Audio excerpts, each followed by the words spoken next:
गोष्टी गोड सांगणार आहे.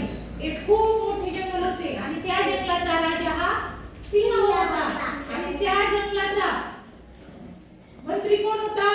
कोल्हा होता. मग एक दिवस राजा काय करतो सिंह की आता आपल्याला लढाईची तयारी करायची आहे. तर मग तो काय करतो मंत्र्याला बोलून घेतो कोल्ह्याला आणि म्हणतो आपल्याला आता काय करायची आहे?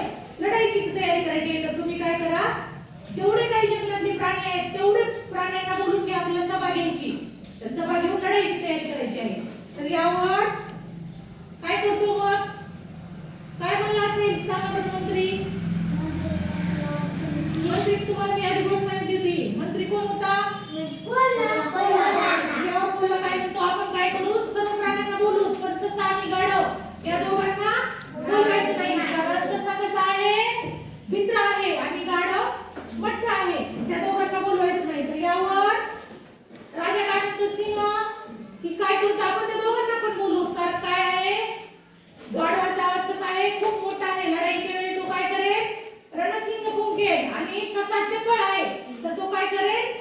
संदेशाची नियान पटापट करेल. या दोघांचा पण आपला काय होईल? उपयोग होईल लढाईच्या वेळी. यावर कोल्हा काय म्हणतो की राजे साहेब मी त्यांच्यातले काय पाहिले? दोष पाहिले, गुण पाहिलेच नाही.